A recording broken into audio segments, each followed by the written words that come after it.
Depuis quelque temps déjà, l'Afrique du Nord ressemble à un échiquier survolté, où chaque mouvement des pièces, qu'ils viennent d'Alger, de Rabat ou de Madrid, dévoile un enchevêtrement d'intérêts contradictoires, de manœuvres diplomatiques sinueuses et de paris stratégiques rarement alignés. Les derniers rebondissements dans les relations triangulaires entre ces trois capitales ont ainsi mis au jour les subtilités d'un jeu politique où l'attente d'un geste de l'autre semble aussi importante que l'action elle-même. Alors que les regards se tournent vers l'horizon diplomatique, une rumeur insistante traverse les couloirs feutrés des chancelleries européennes. Abdelmadjid Tebboune, président algérien, préparerait une visite officielle à Madrid. D'après plusieurs médias du vieux continent, ce déplacement ne serait pas un simple protocole, mais une manœuvre stratégique de premier ordre pour Alger comme pour l'Espagne. À peine cette éventualité évoquée, c'est du côté de Rabat que les tensions ont grimpé. Le Maroc, qui s'imaginait déjà solidement arrimé à une nouvelle dynamique fraternelle avec Madrid depuis 2022, semble aujourd'hui confronté à une réalité moins flatteuse, celle d'une relation qui plafonne malgré tous les signaux de bonne volonté envoyés. Parmi les séquences marquantes de ce feuilleton diplomatique, celle du voyage d'Aziz Akanouche à Madrid occupe une place de choix. Surmédiatisée tant au nord de la Méditerranée qu'au Maghreb, cette visite était auréolée d'attentes presque messianiques. Nombre d'observateurs marocains y voyaient une possible consécration, celle d'un virage clair de la diplomatie espagnole en faveur de Rabat sur le dossier explosif du Sahara occidental éternel nerf de la guerre dans la politique extérieure du royaume. Mais, une fois la délégation repartie, le soufflet est retombé aussi vite qu'il était monté. Selon plusieurs titres de presse, le chef du gouvernement marocain serait revenu les mains vides sans promesse tangible ni avancée notable. Une désillusion d'autant plus amère que les prédictions quelques jours plus tôt parlaient presque de percée historique. Du côté européen, des sources diplomatiques tempèrent l'enthousiasme marocain. Si l'Espagne réitère son soutien verbal à l'idée d'autonomie proposée par Rabat, elle se montre désormais bien plus soucieuse de respecter le cadre onusien, en particulier les résolutions du Conseil de sécurité. Parmi celles-ci, certaines rappellent noir sur blanc le principe du référendum et la nécessité incontournable d'un accord explicite du peuple sahraoui, un rappel qui ne plaît guère à Rabat mais qui rassure visiblement Alger. Ce que Rabat voit comme un coup de frein brutal, Alger le célèbre comme un point marqué une confirmation éclatante que sa stratégie diplomatique, patiente mais constante, commence à porter ses fruits. En jouant la carte de la sobriété et du respect des règles internationales, l'Algérie semble avoir gagné une manche face à une diplomatie marocaine souvent plus démonstrative. Sentant le vent tourner, le Maroc aurait alors multiplié les requêtes, espérant gratter quelques gestes de bonne volonté de la part de Madrid. Parmi les sujets mis sur la table, le contrôle de l'espace aérien sahraoui, les eaux territoriales avoisinant les Canaries et l'éternelle revendication d'un appui sans équivoque à la souveraineté marocaine sur le Sahara. Mais si l'on en croit les indiscrétions relayées par certains médias espagnols, ces sollicitations seraient restées lettre morte. L'exécutif de Pedro Sánchez, soucieux de ne pas provoquer davantage Alger, un fournisseur énergétique dont dépend une large part de l'approvisionnement national, aurait poliment décliné, préférant conserver un équilibre déjà fragile entre ses deux voisins du Sud. Dans ce climat déjà chargé, un autre sujet sensible revient sur le devant de la scène, le gaz. Depuis que le robinet du gazoduc Maghreb-Europe a été coupé en 2021 à la suite du bras de fer entre Alger et Rabat, le Maroc s'est retrouvé contraint de se ravitailler en gaz naturel liquéfié sur le marché mondial. Une gymnastique logistique, achat à l'international, regazéification en Espagne, puis envoi du précieux fluide dans le sens inverse du pipeline d'origine, pour finalement atteindre le territoire marocain. Espérant sécuriser ce processus complexe, Rabat a tenté d'arracher à Madrid des garanties pour assurer la continuité du transit. Mais selon plusieurs analystes ibériques, le gouvernement espagnol n'a offert aucune promesse nouvelle. Conscient de son propre talon d'Achille énergétique, sa forte dépendance au gaz algérien, Madrid marche sur des œufs. Pas question de risquer une friction avec Alger, surtout dans un contexte où la demande européenne grimpe en flèche et où toute rupture d'approvisionnement pourrait avoir des répercussions immédiates. D'autant que l'Espagne, en pleine opération de reconquête diplomatique avec l'Algérie, prépare en coulisses la visite prochaine du président Tebboune, une rencontre hautement symbolique qui traduit la volonté claire de Madrid de refermer les plaies ouvertes par l'affaire de la lettre controversée envoyée en 2022 par Pedro Sánchez au roi du Maroc. Un geste qui avait sérieusement crispé Alger. À Alger, la venue annoncée du président en Espagne ne relève pas seulement d'une démonstration de bonne entente énergétique.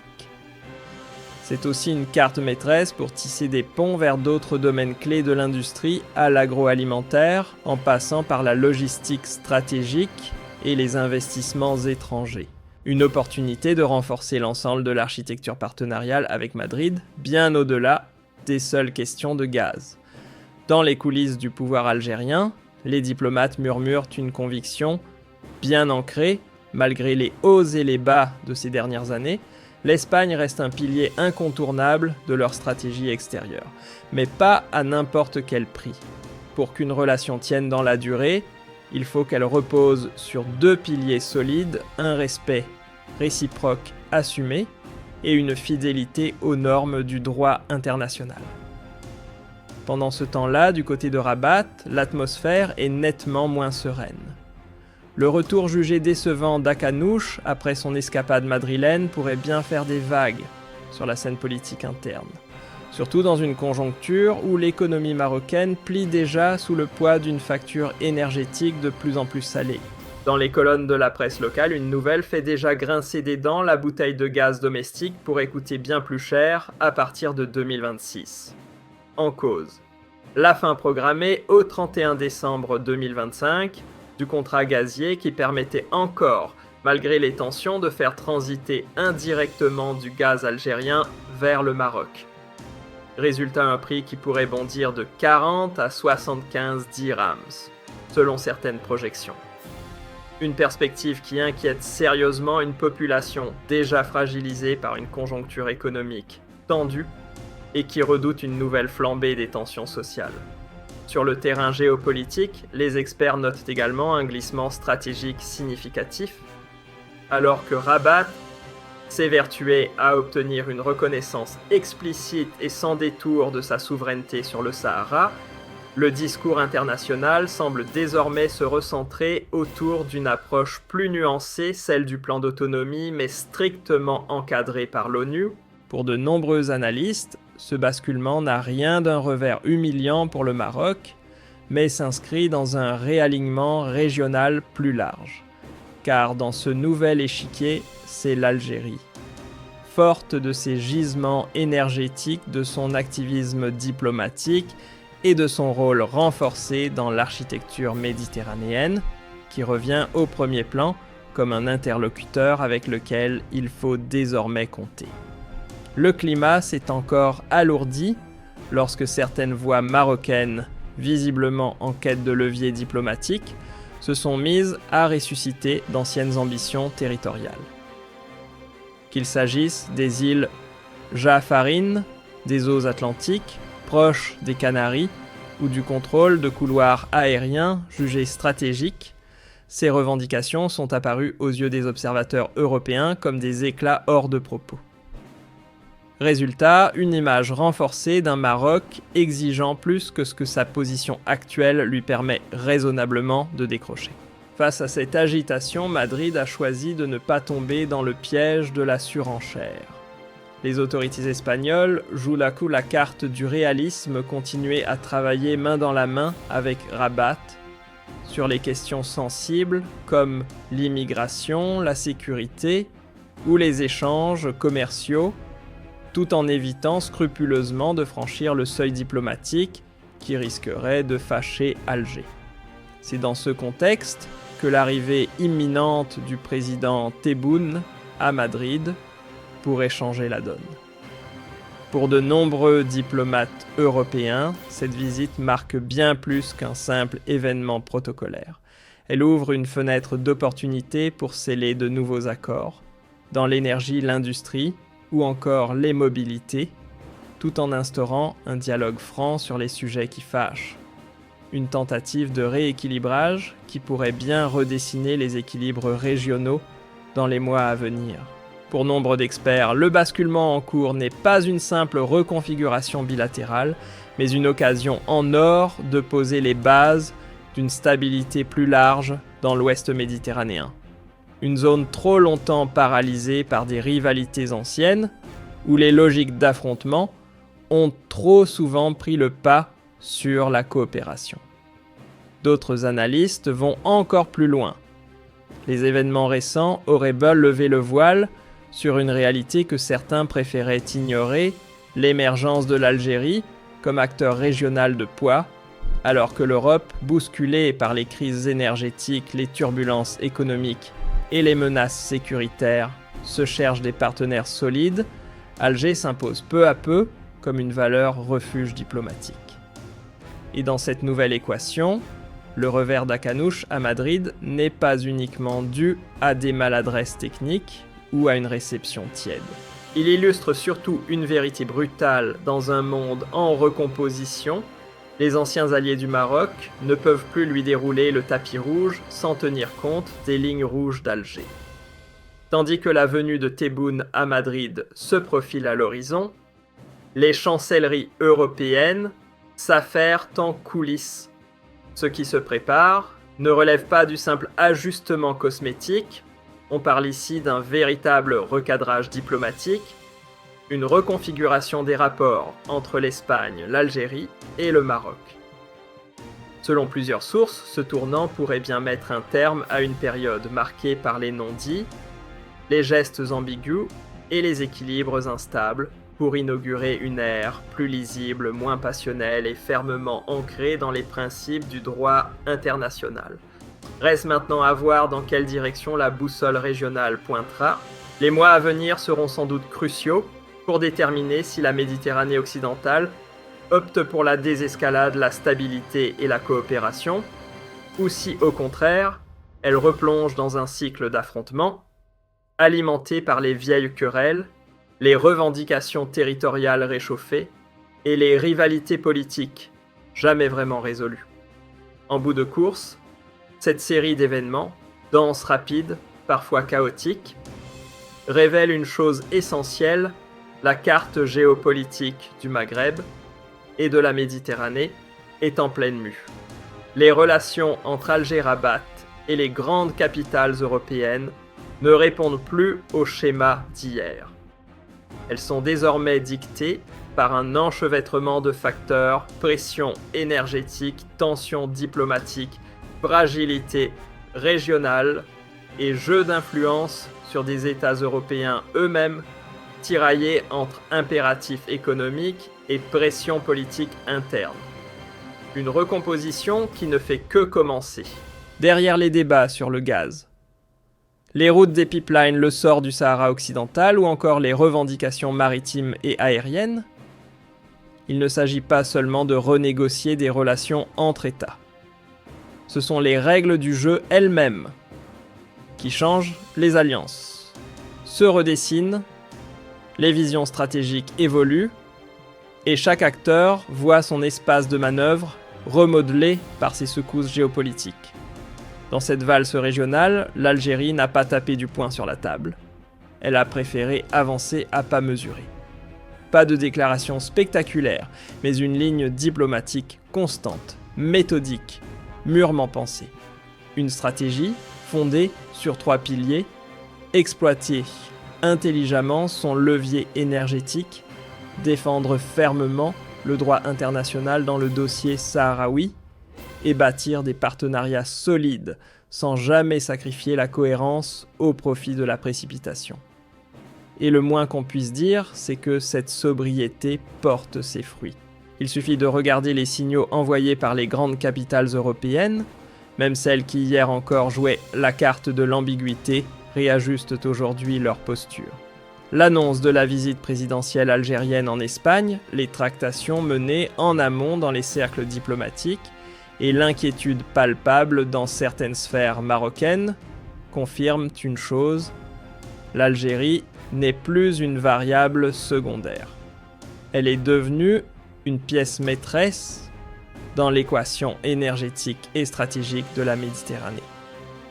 Du côté marocain, la stratégie a souvent ressemblé à une course effrénée, dictée davantage par la peur d'être reléguée au second plan que par une vision géopolitique réfléchie.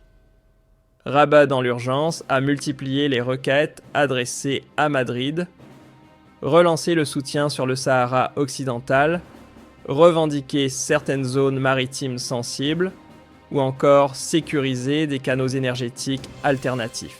Mais à force de trop demander, le royaume a surtout mis en lumière les failles de sa propre ligne diplomatique, plutôt que de convaincre ses partenaires européens. Et le bilan parle de lui-même. Aucun nouvel accord signé, aucune garantie obtenue, aucune perspective ouverte. Le retour des officiels marocains de la capitale espagnole a eu des allures de voyage à vide. Une preuve supplémentaire que Rabat peine désormais à imposer seul son récit sur la scène mondiale. Fini le temps où quelques gestes symboliques suffisaient à infléchir des capitales étrangères. L'Europe actuelle, prise dans une tempête énergétique sans précédent, ne jure plus que par la stabilité, la fiabilité contractuelle et le respect scrupuleux du droit international. Quant à l'Espagne, elle avance en équilibre sur un fil tendu, entre le besoin de ménager ses voisins, son héritage historique dans l'affaire sahraoui, les pressions venues de sa propre scène politique et l'impératif de sécuriser ses sources d'énergie. Madrid joue serré. La crise de 2021-2022 a servi de piqûre de rappel trop penchée, d'un côté coûte cher. Aujourd'hui, dans un contexte européen instable, marqué par la flambée des prix et les tensions internes, l'heure n'est plus aux grandes déclarations idéologiques, mais aux décisions pragmatiques. C'est dans ce contexte tendu qu'il faut décrypter la fermeté croissante des réponses adressées à Rabat. Les demandes marocaines, parfois jugées extravagantes, comme celles touchant les îles Canaries, l'espace aérien sahraoui, ou la redéfinition de frontières maritimes déjà encadrées par le droit international, ont été accueillies avec froideur. Madrid, cette fois, n'a pas fléchi le cadre juridique prime sur les velléités politiques. En parallèle, un autre front pèse lourd dans les rapports régionaux, le gaz. La fin annoncée du contrat sur le butane, couplée à la perspective d'une envolée des prix pour les foyers marocains, agit comme un électrochoc. Ce rappel brutal met à nu la dépendance structurelle de Rabat vis-à-vis de l'extérieur et souligne les conséquences bien réelles d'un usage diplomatique trop politisé des ruptures énergétiques. Du côté algérien, le message est limpide. Pas question de reconduire un accord jugé dépassé et déséquilibré. L'Algérie fixe ses lignes rouges et affirme un principe simple: sans respect mutuel et sans cadre stable, pas de partenariat énergétique. Une logique que l'Europe a pleinement intégrée. C'est précisément cette stabilité recherchée qui explique pourquoi, malgré les critiques, les capitales européennes continuent de miser sur Alger comme un partenaire énergétique fiable et structurant. Ce à quoi nous assistons aujourd'hui dépasse largement le simple cadre d'une friction diplomatique passagère. Ce qui se joue, en coulisses, c'est une refonte des priorités dans toute la région. Certains acteurs montent en puissance, d'autres voient leurs recettes anciennes, faites de lobbying agressif et de communication tapageuse, perdre de leur efficacité. Et en arrière-plan, s'impose un nouveau prisme, celui du droit de la souveraineté assumée et de la crédibilité énergétique. Dans ce nouvel équilibre, l'Algérie s'est hissée sans fracas au centre du jeu, à force de cohérence, de partenariats solides et de refus catégoriques des pressions Alger, est devenue un socle de stabilité. Longtemps perçu comme effacé par ceux qui prenaient seul la discrétion pour une faiblesse, la diplomatie algérienne dévoile aujourd'hui tout son aplomb, sa constance méthodique et son efficacité silencieuse, des qualités qui, à défaut de faire la une, donnent des résultats tangibles. À l'opposé, le Maroc semble perdre pied. Les signaux d'alerte se multiplient dans ces cercles politiques où l'inquiétude affleure. Derrière les discours confiants se devinent les fissures. Les alliances d'hier se délitent, les appuis se font plus discrets, et les tentatives de forcer une vision unique sur des enjeux complexes se heurtent désormais à une résistance internationale beaucoup plus affirmée. Les gesticulations de dernière minute, les discours maximalistes à outrance et les offensives médiatiques surjouées n'arrivent plus à camoufler les signaux d'alerte économique et politique qui s'amoncellent à l'horizon. Le déplacement prochain du président algérien en Espagne ne se résume pas à une visite protocolaire. Il incarne un renversement d'équilibre silencieux, mais profond. Désormais, Alger n'a plus besoin de forcer le ton pour capter l'attention, pendant que Rabat, malgré ses efforts acharnés, peine à obtenir une écoute réelle et crédible sur la scène internationale, et cette dynamique, loin de s'essouffler, pourrait bien s'intensifier dans les semaines qui viennent. L'Espagne, comme nombre de ses voisins européens, cherchera à bâtir des liens durables, équilibrés et ancrés dans une logique de respect réciproque. L'Algérie, elle avancera avec la même méthode qui lui vaut aujourd'hui un capital de crédibilité, croissant moins de bruit, plus de cohérence et la pleine conscience que son rôle dans l'architecture énergétique du continent européen en fait un partenaire que personne ne peut se permettre d'ignorer. Pour abattre l'heure des choix approche. Continuer sur la voie d'une diplomatie essoufflée, faite de revendications déconnectées du réel et de pressions mal calibrées. Ou bien revoir ses ambitions à la baisse, s'aligner sur les standards internationaux et miser sur une approche plus responsable, seule voie capable d'offrir une stabilité durable dans un environnement devenu imprévisible. Ce qui se profile, c'est un nouveau décor diplomatique débarrassé des illusions grandiloquentes. Un paysage où les alliances ne se bâtissent plus sur des effets d'annonce, mais sur des intérêts mutuellement assumés. Où la légitimité, qu'elle soit politique, historique ou juridique, retrouve enfin la place centrale qu'elle n'aurait jamais dû perdre. Et dans cette recomposition silencieuse mais puissante, l'Algérie s'impose comme une figure de constance, stable, écoutée, crédible. A l'inverse, certaines démarches marocaines empreintes de nervosité ne font que renforcer le contraste. L'avenir immédiat confirmera la tendance, mais une chose est sûre, l'ordre régional est en pleine reconfiguration, et seuls ceux qui avancent avec clarté, rigueur et respect des principes sauront en sortir renforcés.